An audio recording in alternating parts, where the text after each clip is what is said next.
Good.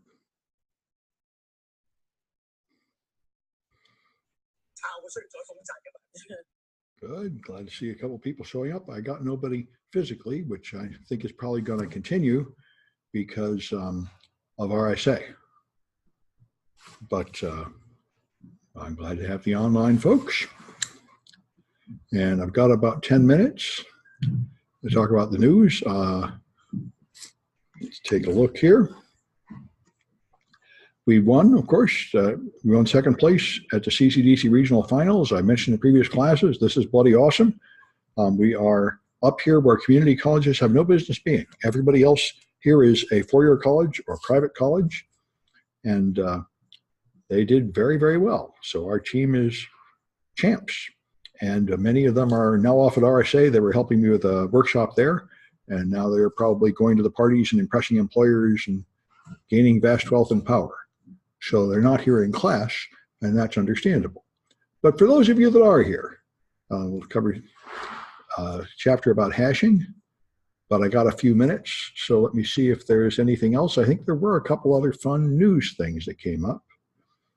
That was not that exciting. This one's pretty incredible.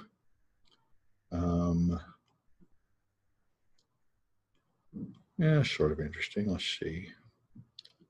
Yeah, a few of these are pretty good. And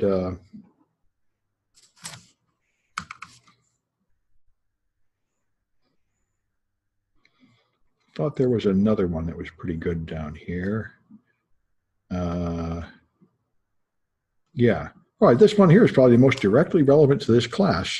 There is a cryptocurrency called EOS, and I think it's one of the top ones, but they have somehow done everything so wrong that instead of cryptocurrencies being more secure against bad actors, they've made it less secure. They said they had 21 maintainers of a blacklist, and because one of the maintainers had an out-of-date list, the bad guy could get in.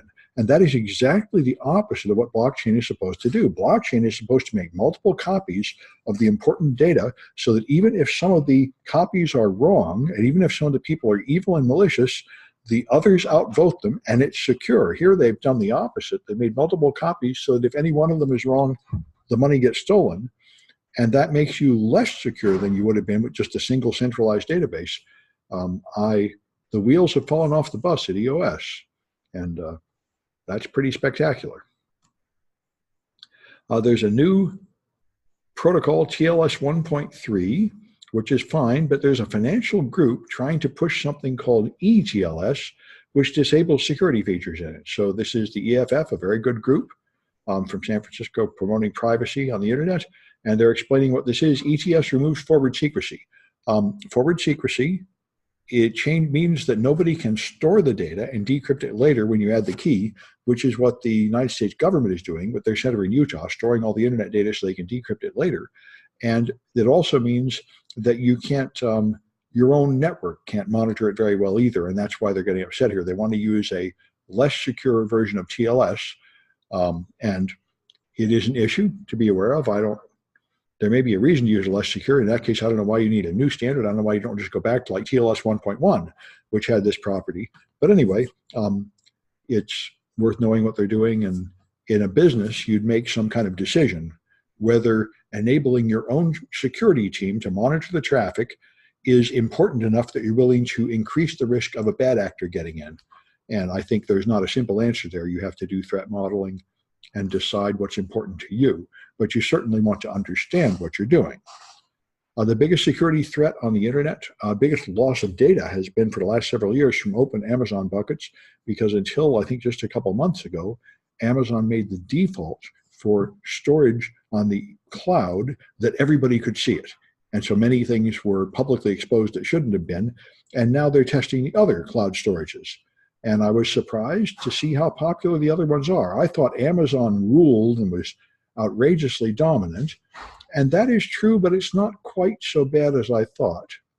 There are some interesting percentages in here. Yeah, 97% of organizations use Amazon, but 35% use Azure and 24% use the Google Cloud. And this is something I also heard at RSA today. Everybody is a multi-cloud customer now. They don't have all their stuff in just one cloud because Microsoft adds special features to Azure and stuff. Parts of your business will put some of it there. So most people are on multiple clouds. And so now there's an interest in a tool to see if some of your Microsoft clouds or Google clouds are exposed. This tool had spectacularly unimpressive results. He found out of 18,000 buckets, only 13 were vulnerable. So apparently the Google default is okay, and not too many people are doing it wrong, which is nice to see. The S in our essay is Adi Shamir, and he could not get a visa to come into America. So he was pretty angry about it and saying they should maybe move RSA out of the country. He's in Israel. Of course, one guy I talked to there said this might just be because of the government shutdown. But anyway, it is kind of a bad look for America. This has been happening ever since 9/11, that European researchers can't get here and other people in other countries can't get visas, can't make it in the country. We're certainly much more xenophobic and isolationist since 9/11, and that continues. This I never expected to see. This is the NSA program where they spy on everybody, collect all the data, and get all the phone and text records, and they're finally shutting it down. They've been doing this without a search warrant in clear violation, in my opinion, of the Fourth Amendment ever since 9/11. And now they have decided to just shut it down, apparently. It's a very interesting development. It is almost unheard of for any government agency to voluntarily relinquish a power they have. But we'll see what happens. And I thought this is pretty good. This person complained to this company, Ocado. I don't know what they do, but whatever they do, they don't have two-factor authentication. So the Ocado representative explained to them that if you have an email and password, that's two-factor authentication. So this is, of course, followed by all the security experts in the world, giving them all kinds of abuse because that is, of course, not true. Anyway, there's quite a few examples of the tech support giving people awful advice because they don't even know what they're talking about. And that's what's going on there. Now, let's see. I got 7 online. Okay, good. And I still got about 2 or 3 minutes to wait. Let me see if there's anything else worth mentioning in the news. Maybe I'll mention this Chromecast one. And I guess I have to go down to about here. This one's pretty amusing. Here's an example of these open buckets. Mongo is another thing. You shouldn't have open Mongo databases on the internet. China has them. There was a scanner. This was another thing. There are definitely thousands of these. At least there were about a year ago. And Mongo, by default, has no password at all to get in. And they tell you in the manual, never connect it to the internet at all. But bunches of people do. So anybody can just get at the data. Windows 10 is kind of incredible. This is a funny picture. This is the Microsoft flowchart of what you have to do to deploy an update. And it is just sort of mind-boggling and insane. And I mean, it's been this way for years. I've seen this before. Microsoft would whine about how people don't put on the updates, and then they get attacked by known attacks, and then they'd have the chart like this of the update flow process, because the problem is Microsoft's operating system is so complicated and there's so many moving parts that the updates break things. So they have all these stages of tests and delays, and the recommended process to deploy an update at a company is very daunting. So most people are very far out of date. A few years ago, I heard a study, I think, that showed the average company is 18 months behind on their patches because of this. It might be better now, but I'm not sure of that. And this is the Chromecast. He bought a Chromecast, and the Chromecasts are hard-coded to use 8888 as their DNS server, and they don't give you any way to change that, which made Paul Vixie very upset. And Paul Vixie is one of the people that designed DNS and the internet, and he regards it as a privacy violation that every DNS resolution has to go to Google, and he thinks it's outrageous of them not to let you change it. He, of course, is able to adjust routing in his router to take traffic that thinks it's going to 8888 and redirect it to him, so that even though the Chromecast thinks it's sending it all to Google, it isn't. But, you know, he's upset that Google is spying on you to that extent. And I know the same thing happened when Windows 10 came out. People got mad at all the data it was sending back to Microsoft. Anyway, so here we are with hashing. And I should be able to make this big. There we go. All right. So we're going to talk about hash functions, how they're built, and a variety of hash functions, and the newer one, Blake 2, in addition to the SHA, which is what most people use. So hash functions are everywhere. Every time you have a data packet and you somehow want to authenticate that it has not changed, you need a hash function, and that turns out to be extremely useful, and it's built into almost every cryptographic process. The point is you can have a message of any length, like you might download a big file of 100 megabytes or something, and you can make a simple fingerprint out of it, where you have a hash that is just a small thing like 256 bits. And if you want to make sure the download is accurate, you check the hash value. And if the hash value is equal to the expected hash value, that implies that the entire file is intact. It's supposed to be unique like a fingerprint, so there is no other file you will ever find that hashes to the same value. There are non-cryptographic hash functions that were around for a long time ago. The earliest one was checksum. Checksum was used by the reason why ASCII uses only 7 bits. In the very early days of computing, in the 60s and 70s, you had 8-bit bytes. You would use 7 bits to encode a character, and the 8th bit was for parity. And even before checksum was parity, and you would that bit would be adjusted so the total number of ones was either even or odd in every byte. And therefore, if a single bit was lost in transmission, you would know that because the parity would be wrong. So if you are just transmitting data over an insecure medium like an old network where the cables are not very good and the routers and switches are not very good, and occasionally some interference causes a bit to flip, you will detect that with this simple parity check. If, however, 2 bits were to flip in the same byte, you will not detect it. So this is a very simple error correction system that is not as good as a cryptographic hash function. And CRC32, and there's a variety of them of different links, the CRC is intended for that purpose. It does not satisfy cryptographic purity in that the results are not apparently random, and it's very easy to maliciously alter a packet so that the CRC remains the same. It is intended to detect accidental errors like line transmission noise, and it's built into Ethernet and Wi-Fi and many other protocols just to remove damaged packets and have them resend. But it is very easy to fool it with a malicious attacker. Cryptographic hash functions are things like SHA and MD5 and such. And so the digital signature is the most common use case. You have a message, which might be an email or a file or an Android app or anything you want to sign. So then you hash it and then cryptographically sign it, because the signature algorithms are typically intended to mark it cryptographically to prove that the person who signed this owned the private key that you're never supposed to give anybody. And rather than write an algorithm that can encode, that can sign a large object, they just hash it and then sign the hash. For this reason, cryptographic signature algorithms typically just work on one small object and do not extend to large objects. So here's an example of SHA-256, a strong hash of A, B, and C at the bottom. And you see if you change 1 bit, like going from A to B or B to C, it changes everything. And that's what you want. The output is essentially random, and the diffusion is very good, so that even a small change in the input changes everything in the output. That's what you want. There's no pattern in the hashes. You can't figure out one hash from another hash. You can't go from the hash back to the input. That's what you want by a hash value. So in principle, of course, hashes are not unique, because you can have a long input and you have a fixed length hash value. So if you put in 1024 bits of message, for example, and the hash is only 256 bits, there are many more possible messages than there are hashes, to an enormous amount. So in principle, there are many different messages that hash to the same value. So you cannot have, in an absolute sense, a hash value that really proves the file is not changed. There are other files that hash to the same value. So just like in almost all the cryptographic things we talked about here, we settle for something less than perfect mathematical certainty. We settle for it being so rare that you can afford to ignore the possibility of 2 messages hashing to the same value. And that you can achieve. So that's one-wayness. You want hashing. Here's another fact, which is absolutely true, by the way. You can't reverse a hash. It is not encryption, where you've encrypted something, and if you have the key, you can decrypt it and recover the original message. It is a one-way process. You can hash something, and you can compare the hash at the other end, but there is no way to take the hash and reverse it and get back to the message.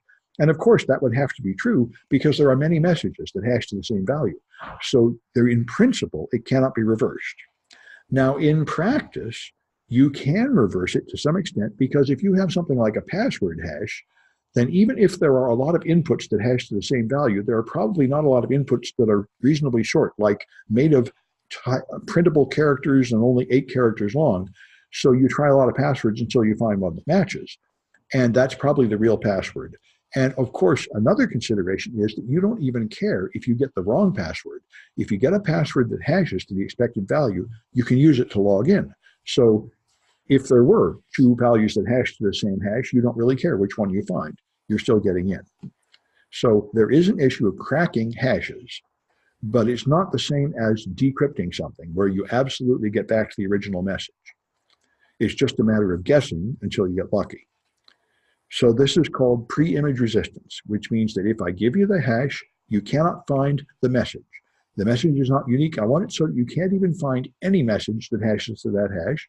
And this is what you want for, say, password hashes. And you also want it for downloads. If you give me a file I downloaded and the hash is right, I want to be sure that there is no other file that anybody will ever find that has the same hash, so I can trust it to mean that file is intact. This is preimage resistance. And so you cannot have perfect preimage resistance. You have it to a certain degree. And so you measure the quality of your preimage resistance with cost, the same as we have in other cryptographic issues, like how much time would it take to crack something if you don't know the key. We say, how long will it take you to find something that hashes to a given hash? And the answer is, here's the simple algorithm. So make a random message, hash it, see if it's right. If it's wrong, make another random message, hash it, keep this until you find it. This is the equivalent of a brute force search. Of course, if you could run forever, you'd eventually find something that hashes to that value, but it would take 2 to the n guesses.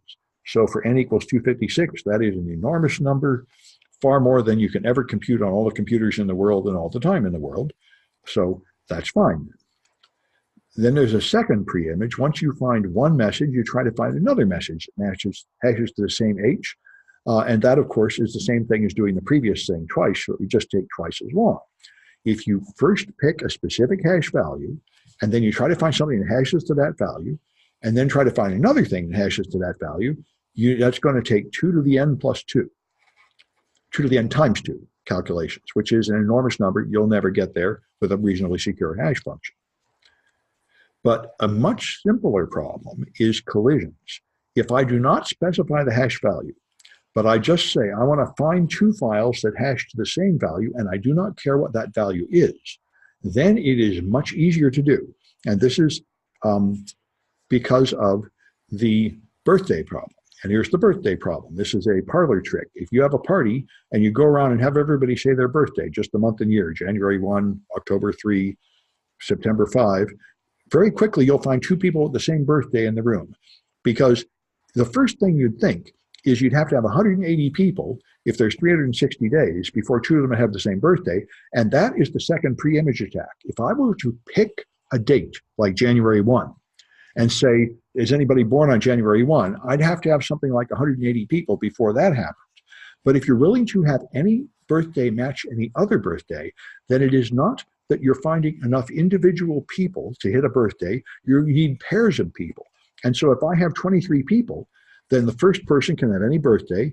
The next person, in order for there to be all the birthdays different, so there are no collisions in the room, this is the probability. And that turns out to be 49%. So you have a 51% chance that 2 people out of 23 have the same birthday, because there are a lot of pairs of people, 23 times 22 over 2 possible matches.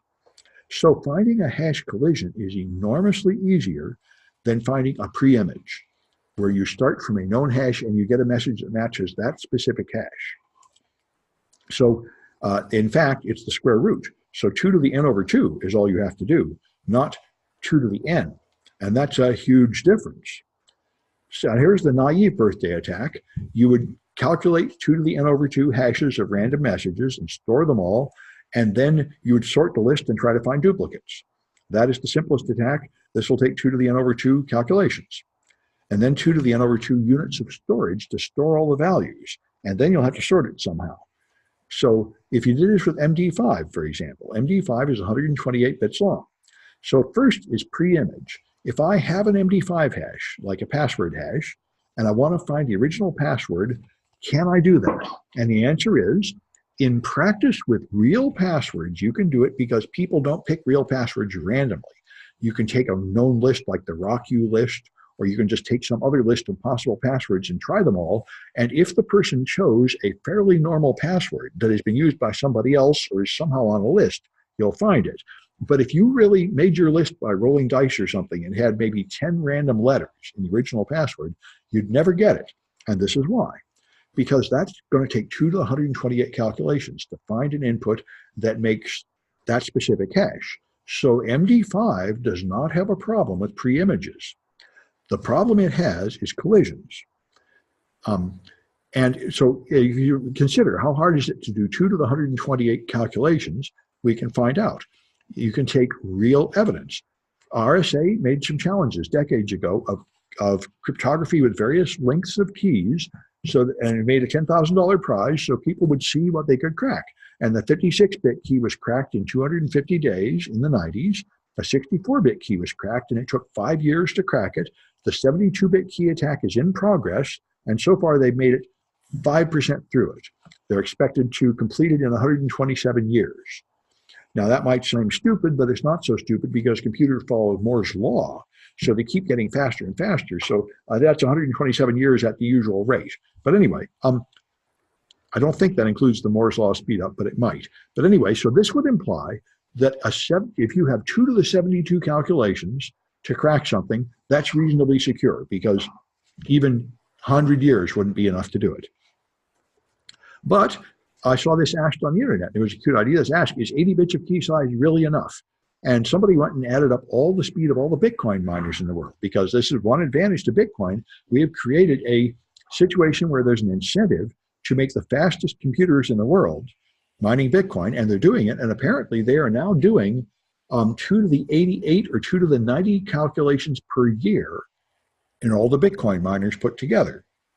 And so that would imply that in principle, even if you had 80 or 90 bits, and if people were motivated enough to allocate all the computing power on Earth to do it, they would be able to crack it in a year. So that's an interesting new limit. Apparently, you ought to really have something like 2 to the 100 in your brute force options if you want to be reasonably secure that nobody can get in, even if they can get access to all the computers in the world. So if you consider the MD5 preimage attack, the maximum computing power available at anyone is something like 2 to the 96. I just took like the top of this chart. Even if you had nation states after you and organized crime and the intelligence agencies with super classified computers that are faster, it seems like the maximum they could ever do is 2 to the 96. So if that's the maximum computing power, preimage takes 2 to the 128, you have a safety margin of 2 to the 30, and that's 1 billion. So you're 1 billion times more secure than it would take your attackers 1 billion years to get in. So that's the size of your safety margin. That might seem like a large safety margin to you. Depending on your threat model, that might seem like not enough safety. You might want something larger, but anyway, that's how big the safety margin is. Now let's try the naive birthday attack. You take 2 to the 64 inputs, like all the counting numbers from 1 to 264, you hash them all. Now you store them all in RAM. Now you look for a duplicate to find a hash. What's the safety margin of this? Well, the computing, there's no safety margin at all. We said you could, in principle, do 2 to the 96 calculations. So doing 2 to the 64 calculations is not impossible on modern hardware for a highly rich, motivated attacker. So the CPU time required to find a collision in MD5 is not prohibitive, but the RAM is. 2 to the 64 units of RAM. That's 2 to the 64. A gigabyte is 2 to the 30. A terabyte is 2 to the 40. A million terabytes is 2 to the 60. So that's 16 million terabytes. That's an awful lot of storage. A terabyte drive, you can have, my Mac here has 4 terabytes, but 16 million terabytes is a lot. And I wonder how much storage there is. So I went and looked up how much storage there is in the whole world. And they've got it here in exabytes, which are 1,000 terabytes, but the whole world does not have 3,000 exabytes. So the whole world has 3,000 petabytes is what they are, and the attack requires 16,000 petabytes. So creating one MD5 collision by the naive attack would require more storage than there is in the whole world by a factor of 5. All right, so that's the preimage attack, and the safety margin is very high. So the problem is There are MD5 collisions. You can create them very easily. You can create them in a few seconds on your machine with various algorithms. So there are shortcuts. And here is one of them. You can do time memory trade-off.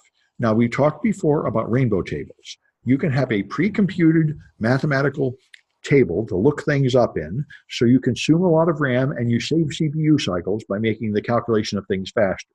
There you consume more RAM, but you need less CPU. Now, in this case, we have plenty of CPU, and what we're lacking is RAM, so we run it the other way. The row method is the other time memory trade-off, where you do more CPU calculation and you need less RAM. And here's how it works. You could, the naive attack, I just hashed all the numbers in order, 0, 1, 2, 3, 4, 5, and then look for a collision. But in the row method, you just keep rehashing all your hash values. So you start from a seed, hash it, then you hash that hash, then you hash that hash. Now, this doesn't take any more calculation than hashing the numbers in order. It's fine, but there's a pattern to this, which is important because it'll be like this. On average, you will now, the tail of this letter that looks like row will start here, and I'm going to shrink this down so I can point to it with the mouse. And let's get this garbage off the screen. Okay, so I'd like to make this bigger. My mouse is not getting it. There we are. So you start from some value, start hashing, hashing, hashing. This part, the tail, will be approximately square root of n long. N is the whole number of hashes. Then you eventually hit a number which is going to be a collision. So you hash, hash, hash, hash. So H4 hashes to this, and some future hash like H10 also hashes to that. That's the collision, two different things that hash to the same value. But because you're using this repetitive hashing system, if you do have a collision at all, once you have a collision, you will just go around and around this loop forever.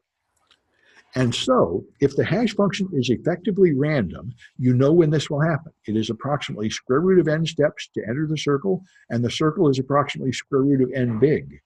So that means you can search for these hashes, and you do not have to remember the whole table of hashes. You could remember some small number of hashes, and eventually you'll hit it again. And there is, in fact, another algorithm for this, and I think I put that here. Yeah, that's the point. And the actual algorithm that is really used, I went and got the research paper. It's not in your book, but I thought it was interesting. You store distinguished points. And the distinguished points are very much like Bitcoin signatures. What you do is you save the hashes that start with a lot of zeros, just like Bitcoin signatures. That's what's typically done. And so you don't store anything. You're calculating hash, hash, hash, hash, hash, and you don't store anything unless it is a distinguished hash, like it starts with maybe 8 or 10 zeros or something. Then you save that one. Then you keep going and save the distinguished points. And you don't keep going forever. You start from one seed and you hash until you've gone a couple of times through the square root of n. Then you're done. Then you just pick another seed and start again. And you only save the distinguished hashes. You will either never hit the distinguished hash and just have to try again, or you will hit a distinguished hash that you've seen before. Eventually, after several repetitions of this, you will hit the same distinguished hash that you've seen before. Now you have a collision. This is how you don't have to remember too many hashes, and it will take some multiple of the square root of n, but not a very large multiple. So you're going to use more CPU, but less RAM. And I thought it was really very interesting to see and very close to what happens in Bitcoin mining. Anyway, so that's the, and you can do it yourself. I think I showed you this last time. It's like everything, all these crypto things are incredibly easy in Python. So here I made a very simple hash function. I took MD5 and I truncated, so I kept just the last two characters. So my hash only has 8 bits. So if I just start with the seed of A and I hash it, and then I hash the hash and hash the hash over and over again and print the result, here's all the results. And it may look random, but it's not random. It starts repeating, and if you narrow your window down, you can see it. There'll be a point, there they are, they line up. So 1E, 1E, 1E. So this is the tail, and here I've entered the loop, and it's just looping around and around. So that's the row method. And if I wanted to complete the row method, I would then just keep changing the seed and keep going until I hit something, and I would only keep the distinguished hashes, and right here I don't have any distinguished hashes, but for this, I guess I'd keep the zeros and ones. Then the 1E would be the distinguished hash. Anyway, it's interesting to see. That's how you do it. And I got some cahoots about that stuff, and we're right on time at 6:30. So no chat messages are coming in. So let's just carry on with 141 6A. Here's a chat message. I'm perfectly willing to wait until the end of class. Project 8 Mac Terminal, Ubuntu Terminal, a VirtualBox calling machine. All right, let's try that at the end of class. It's a very good question, but I don't know right now. Don't let me forget. I'll bring it up at the end of class. I'll bring it up and look at it. I don't have the answer off the top of my head, but I certainly will try and figure it out. Okay, great. Thank you. All right, so let's go to something weird happened here. I'm looking for 141, Chapter 6A, play. All right, that's looking better. And we have the glorious sound. I had trouble with the sound last time, which I think is because of my HDMI adapter. But this time I'm using a dumber adapter that does not hog up the sound. Anyway.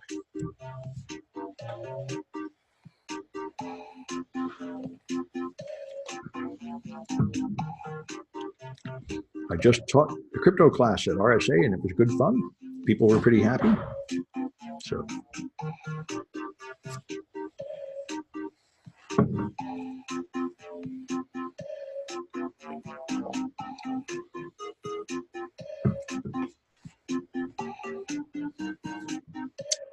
All right. I think there may be a few more. I might have some Kahoot abstainers. I'll give it another 5 seconds, I guess.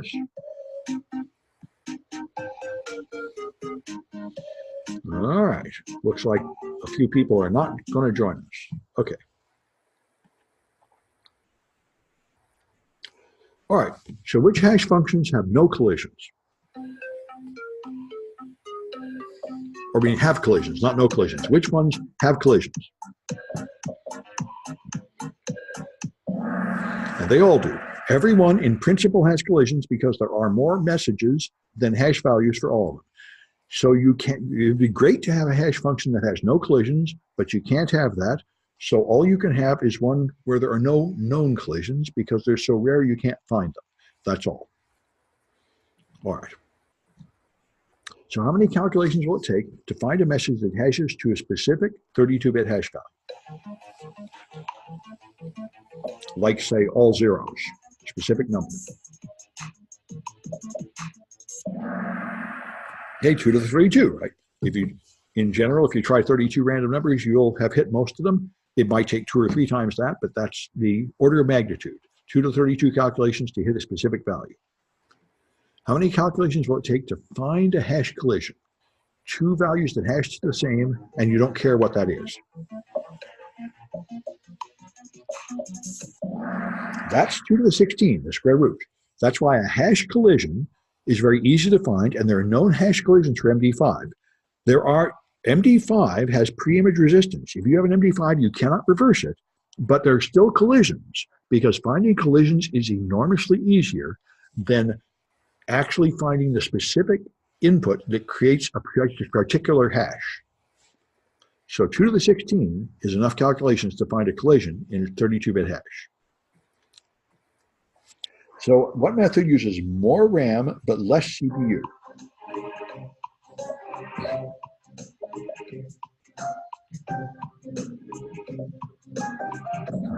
That's rainbow tables. That you can have a big lookup table in RAM, and now you need less CPU cycles to do something. That is the attack that was extremely effective against Microsoft LM hashes, and somewhat effective still against NT hashes. All right, and here's which method uses what? More CPU but less memory.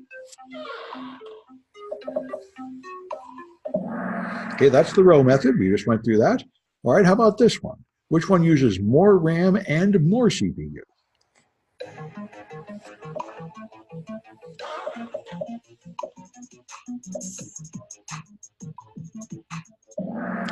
That is blockchains. That's why a lot of people like me are very just negative about blockchains. Blockchains are nuts.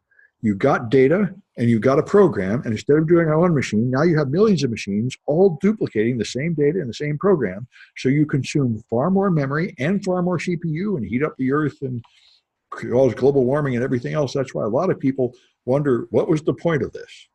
And like I said, the point was supposedly that you don't have to trust people and bad actors can't steal this stuff. But in practice, that doesn't seem to happen. So you're back to asking, why are we making everything 1,000 times more expensive? And there's no simple answer right now. But a lot of people believe that some wonderful benefit will eventually come out of this technology as it improves. And they're throwing a lot of money at it. Anyway, M. Inocho and M. Dot. I know who that is. And Dan, I think that's real name, Dan T. Probably Dante, I bet. All right. Quite good. So, and that's M. Dot. So I got the winners. And we can carry on with the rest of this, I think. And then I'll take a look at that project problem. So to make your hash function, it turns out that really crypto is sort of like, you go to Chipotle, they only have about 6 things and they just mix them together different ways. There's really only so many pieces of things people use to make crypto, and almost all of the hashes are just built from block ciphers. So you have a message, you have something that might be a file 100 megabytes long and you want to hash it down to a value. So you just take blocks of it and add them in one by one the way you would do encryption. And so you take a block and then you either compress it or permute it. Those are the 2 choices. Compression, you take the input, a block of message, and you include the internal state, which is this chain value. You start with H0, some kind of starting value, and then you add a block, and now you have H1, and then you add a block to H1, sort of like cipher block chaining. And so you only work with little chunks of the message. You incorporate the chunk, and then you incorporate the next chunk. And once you've incorporated all the chunks, you're done, and you have the hash, and the hash depends on every one of those inputs. And blockchains are essentially the same thing, except you keep every block. Instead of having just one block at the end, you keep every block, and every block includes a hash value that depends on the block before it. So you have the property that if the last block has a desired value, it means all the rest are correct too. So now the problem is, of course, just like a block cipher, you have to fill the block. So if you don't have enough data to fill the block, you pad it somehow. And SHA-256 uses this system. If the data is only the first 8 blocks here, I'm going to shrink it down so I can point at it. If the data is this part here, 101010, then the padding is all the italics. And the way the padding works is you start with the 1, you fill it with zeros, and in the right, you put in binary, the length of the real data. This solves the fundamental problem with padding. Padding, you have to fill the data. Now, you might think you could pad by just adding zeros. But if you did that, you could not remove the padding at the end because you wouldn't know what the padding was. That's for decryption. Here, that's not a big issue. But anyway, it does include the length of the padding. So you can tell what part of this is padding and what part is the original message. All right, so that's the game. And so now we have to have a compression function. You have to have some way you feed in a block of data and squash it into the existing value without making it longer. So this is how they do it. You take the original data, you encrypt it using the message as the key, so the output is the same length, but it does depend on the message.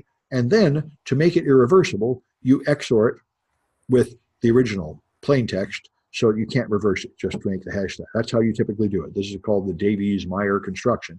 And any block cipher can be used this way to create a hash value that will be the size of 1 block. All right, I think I make it big again. So I think I'll leave it small so I can put plenty of things. All right, so here's other compression functions. There are other ways to do it. You can have more and more feedback in combination, like there are many modes like output feedback and so on for encryption. They're not used very often because the simpler one became popular and it seems to be good enough, but these variants have various small advantages. All right. Then the alternative to all these things, a whole different way to do it, is a sponge function. This turns out to be simpler. One big issue here is encryption is quite complicated. Remember, things like AES has 10 cycles, and there are 4 operations in each cycle, and so it's a whole lot of CPU. And you might think, for hashing, I really don't need to be so complicated. And it turns out you don't. There's a thing called a sponge function, which is just much faster, where you take blocks of data, and you just XOR them in and combine them with simple activities here. And so you combine them in the absorbing stage, and then there's a squeezing stage where you combine the bits and make it smaller. And that's the idea. It's just a bunch of much simpler operations than a full encryption scheme. And that is what's used by Keechak, which is SHA-3. So here's the SHA family. First, there was MD5, which was broken in 2005 in the sense that collisions were found. It was never broken in terms of preimage resistance. You can't reverse it, but it was broken in the fact that collisions exist, and therefore it has some defects as a hash function. And people would like to switch to better ones. It does not mean it's totally useless for some purposes, but it does mean that you might as well switch to something like SHA-256 that has no weakness at all. There's no reason wasting your time on something that has some weaknesses. So SHA-0 was the first one that came out in 1993. The National Institute of Standards published SHA, and within 2 years they decided it was no good because there was a technique of mathematical analysis called differential cryptanalysis then, where you make a small change in the input and you calculate what effect that'll have on intermediate states. And that is a very powerful technique, but it was generally considered a classified secret and not public. So they replaced SHA-0, but they would not explain why. And years later, independent researchers outside the classified community figured that out, and they learned that differential cryptanalysis can break SHA-0. So anyway, it's 160 bits long. So if there were no mathematical problems with it, it would take 2 to the 80 calculations to find a collision, and that's essentially impossible, although I guess if all the Bitcoin miners worked together, they could do it. In 1998, they found a way to speed that up to 2 to the 60, and later attacks made that all the way down to 2 to the 33, so you can really do it on a single desktop machine and everything. So SHA-0 is really hosed, and nobody, I think, ever used it for anything. I don't think in the 2 years it was out there, it became popular. SHA-1 is the only one that became popular. MD5 was extremely popular, and many people continue to use it anyway, even though it's really broken. SHA-1 was the replacement for MD5. And it was, the way SHA-1 works, you have 512-bit blocks, and you run this encryption routine called shakeout over and over on the message and the state value. This is the state value that keeps changing, this H value. The compression function breaks your 160 bits into 5 32-bit words, and then you compress them. One by one, you mix them up together. There are a lot of attacks were found. It should have taken 2 to the 80 to crack it, but in 2005, they found a way to get that down to 2 to the 63. And in 2017, they actually found the collision. So there is a example of 2 things that hash to the same SHA-1. It is not easy to calculate them. I wanted to make it a project, but it's huge, lots of computing time, you can't do it. But it has been done, so SHA-1 can no longer be completely trusted, and it's being deprecated everywhere. Browsers are now refusing to accept digital certificates signed with SHA-1, so everybody's supposed to move up to SHA-2.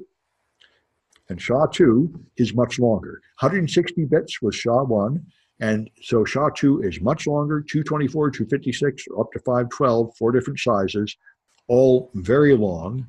And so these are expected to have a very good safety margin, so that even if errors are found, it'll probably still be very difficult to find any collisions or any pre-image attacks. It's considered very good. All the 4 SHA-2 algorithms are very good, and there are no known attacks to speed them up, and they have a very large safety margin. So even if someone found a way to speed them up, they'd probably still be secure enough to work with. But SHA-2 is based on very similar mathematics as SHA-1. And as you saw, SHA-1 had a lot of defects that made things faster. So they decided, even though SHA-2 was not broken, to hold a contest and have a new SHA-3 algorithm so there would be an alternative if SHA-2 was broken. A little bit of forward thinking. So here's the SHA-3 finalists. For years, there were the cryptographers that put them up, tried to crack each other's hashes until they found the ones nobody could crack, and there were 5 of them. And just like the symmetric encryption protocols we talked about before, and for that matter, the asymmetric encryption protocols, there's one that the government approves, and anybody that wants to do business with the US government uses that one, and the ones the government don't approve are where the rebels will use that, who don't trust the US government, who suspect that the US government has a backdoor. They will deliberately choose one of the other finalists, which is, as far as anybody can tell, just as strong mathematically, but does not have the US government seal of approval, and to some people that makes it more trustworthy. So Keechak is SHA-3. It's completely different than SHA-1 and SHA-2. It has a 1600-bit state function, and it has Shake 128 and Shake 256 you can use to create hashes of any length if you want to. And it's out there. Blake 2 is another alternative. It's faster than SHA-3. In principle, hashing could be very fast, certainly faster than encryption. And so Blake was designed, these people decided to see how fast they can make a hash function, and they found out they can in fact make it very fast, so it's even faster than MD5. And so the Blake 2B, also called Blake 2, is the one intended for 64-bit platforms. Because their consideration here is to make it fast, they do design it to fit on hardware. And the 32-bit version is Blake 2S. And so here's how fast they are. Millions of hashes per second, I think. And so Blake 2B is very fast. SHA-1 is almost as fast. MD5 is down here. SHA-512 is down here, and SHA-3 is down here. So you can see SHA-3 is really quite slow. And that is something someone could worry about. I mean, if you are running some kind of server doing a lot of this, SHA-3 is like 3 or 4 times slower than MD5 and a lot slower than SHA-1. So you might benefit by going up to Blake to save your CPU time if that is a concern. So Blake is the fastest secure hash available. And as far as anybody knows, it's perfectly secure. It just did not become popular because the other one got the stamp of approval from the government. And once something becomes the standard, nobody wants to deviate from it unless there is something very wrong with it. There are a few people that use Blake. And so there's the compression function. You have a counter and you have a flag value. It uses cha-cha, which is based on salsa that we had in an earlier chapter. And it has these internal words that it scrambles in a series of operations. So it mixes them all up. And this mixes in 4 internal states of A, B, C, D, that E shouldn't be there. And then it uses 2 words of messages, MI here and MJ here, and combines them all together with just bitwise shifting back and forth in addition. So these operations are very simple and intended to be really fast in processors. And so that is another alternative. And how things go wrong, of course, sometimes people use foolish hashes like CRT32, which is easy to crack, or they keep using MD5 when it's no longer safe. That's, of course, the simplest flaw, is just using the wrong function or an old function. And then there's the linked extension attack, which is really quite disturbing. These things that use this blockwise calculation method, you have the original input message here, you start hashing, then you add another block of message and another block of message. This means if I have the hash of one message, I could find the hash of a longer message that starts identical to the first one, even though I don't know the original message. And this actually led to a lot of security problems. So if I have the original message is padded, it's actually M1 followed by M2. This is concatenation. So M1 is the message and M2 is the padding. So if I have only the hash of this message, I can create a message with another hash, but it is a weird message that has message followed by padding followed by another message. So most apps will not accept this as a valid signal, but some apps will get fooled by it. And that's called the linked extension attack. Even if you don't know the original message, you can take a known hash and forge a longer message with a hash that you do know and fool some digital signature schemes. So SHA-2 is vulnerable. And by the way, if you want to prevent this, it's very easy. You have your hashing system where you incorporate a block, incorporate the next block, incorporate the next block. If you just do something different in the last step, then this won't happen. But they did not do that in SHA-1 or SHA-2 or MD5. They're all vulnerable to linked extension attacks. Blake is not. Blake included the defense against it. So that'd be a reason to move up to Blake. Anyway, and SHA-3 is not vulnerable because it is not constructed this way. SHA-3 is a sponge algorithm. It does not operate in this fashion. Anyway, and then another issue is proof of storage protocols. If you consider a service like Dropbox, they store all your data. They have a very low price, a free version, and then a cheap price above that. So how can they do that? The answer is they give you 2 gigabytes, and you can store your files, but people all store the same files, the same copy of an MP3, the same. So it turns out they only really need to make 1 copy of a file, and hundreds of users store the same file. You're all sharing 1 copy of a file. So you might want to know that a file is up there. And so you'd store a hash of a file instead of the file. So if I wanted to verify that my message is stored on the server, I could send up a challenge The server will hash it and reply, and that proves it must have the original complete file. This is one way to verify that a file is actually stored. It's very much like how password authentication works on a network. You send a challenge, they add the challenge to the password and hash it, and send that back. The problem is, if you do it this way, where the message is here and the challenge is there, then the server could use a linked extension attack to lie to you and tell you it has the file when it doesn't, because they would just store the hash of this, and then you send the challenge, they just incorporate the challenge in the next block of the hash, and they don't really have the file, they give the illusion that they have the file. So to prevent that, you should hash challenge followed by message, not message followed by challenge. But it is an issue. It is a weakness of hash functions, this linked extension attack. And I've done quite a few CTF problems that play with it. It's good, clean fun. All right. And here's these things. Let's try another one of these. Not that one. All right. I didn't know that happened when you went back in Kahoot. It replays the last question. That's a little strange, but anyway. All right, I think we're getting to the right place.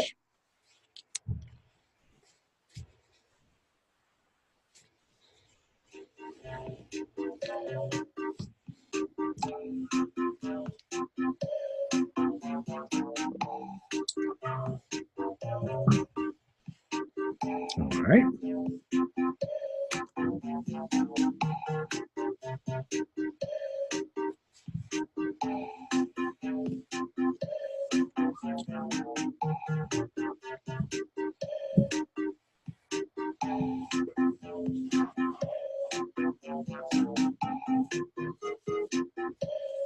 No, there were 7 before. I think we got 7. Okay, I'll wait another 5 seconds, but I think 7 is all we have.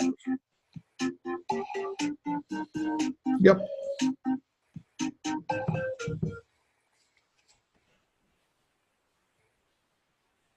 All right, so which hash uses a sponge function?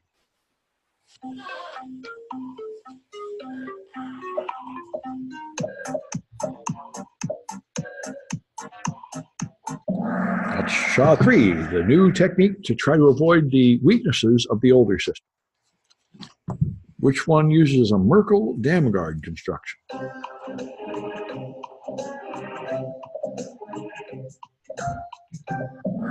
All of them do. That's what they all use. That was this thing where you have block after block. And by the way, that is the same Merkle as the guy that invented the Merkle chain, which led to the blockchain. And you see it's a similar kind of math being used here. All right, which hash uses keycheck?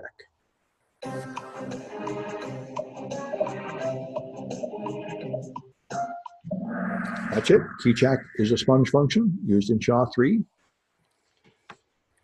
Which hash had a collision first found in 2017? Just a year and a half ago. SHA-1. That was when SHA-1 fell. MD5 fell decades ago. SHA-1 just fell. All right. Which one is the fastest?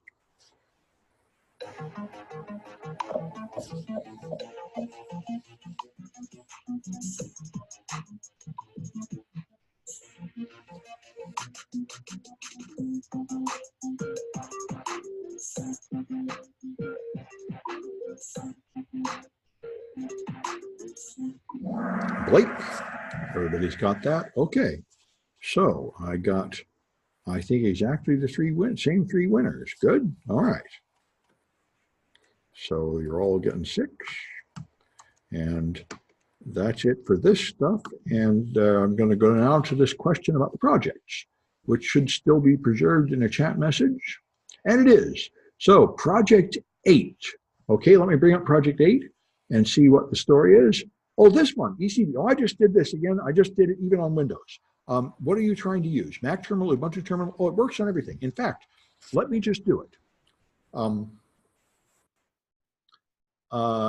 If you did it on Mac terminal, I'll do it on the Mac. I just did it at this other conference, and it's really quite easy. So let's go through it. And so I saved this thing. That's Tux. In fact, I've already got it saved. So I'm going to exit from here. And I've already got tux here, so what I'm gonna do is make dir repeat and copy tux, repeat, and go into repeat. Okay, now I have nothing in this here, in this folder, but tux. Okay, so iter. So this is, I go to downloads, and here's tux, and here's rep. So there's tux, and if I open that, that's that picture. So now I just create the AES here. Oh, not in Python. Well, that'll do it. Python.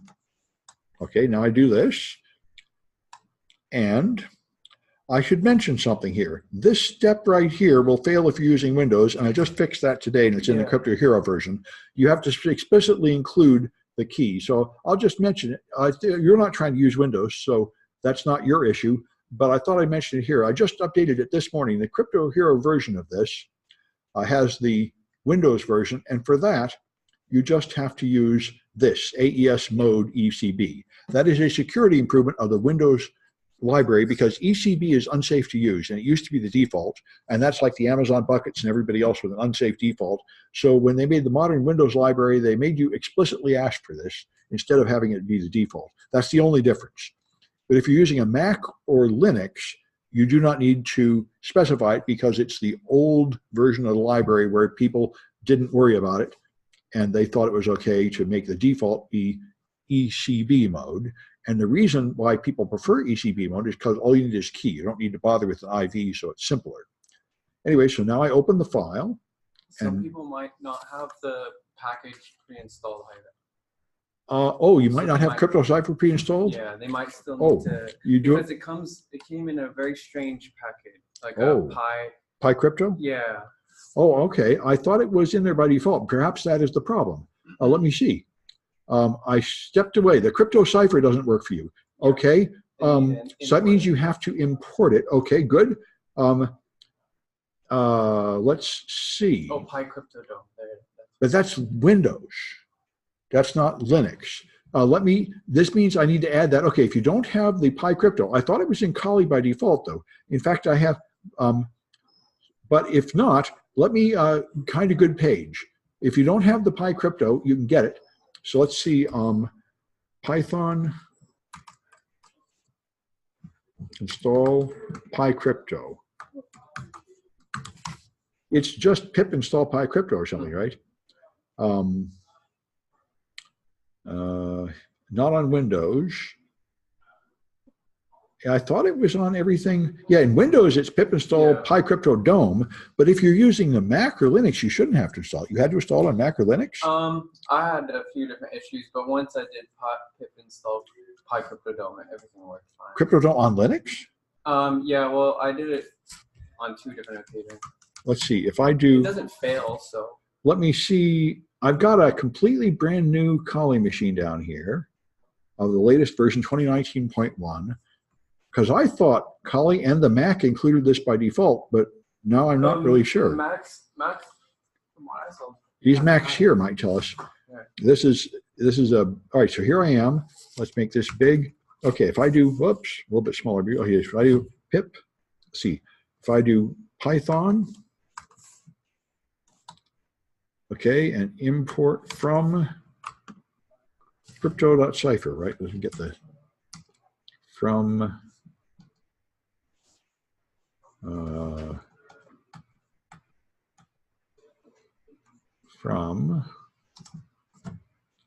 get lost. Okay, from crypto.cipher import AES.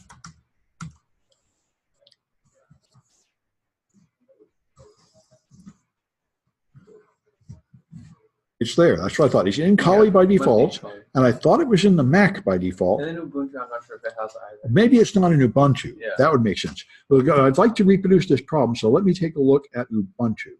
Let me see if there's some way to get to the window. Okay. And here's an Ubuntu. Okay. This is a naked Ubuntu server, so that should be a good test. It's a default Ubuntu server with very little things installed on it. And once they import the module, it's fine. Well, yeah, but you do have to install it on some operating systems. It's not included in Python by default. I know you have to install it on Windows. And if you some Linux versions you have to install it on, that would be a good thing to make sure we got here. So this is Python from crypto.cipher import AES. And it's there. So it's in Ubuntu by default and Kali by. That's what I thought. That's why I didn't put it in the project. I thought it was already included in everything. Maybe I had a problem specifically on the school computer. Can you do it on these machines? I'll try it right now. Well, let's try it on these Macs right here and see. Because I'm trying to get to the bottom of this. Mac Python install from crypto.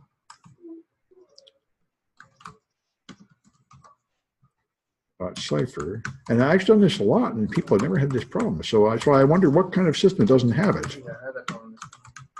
Well, okay, so on some Macs it's not there. That's rude. No module. Okay, here it happened to somebody on a Mac. Okay, yeah, fair enough. On this one.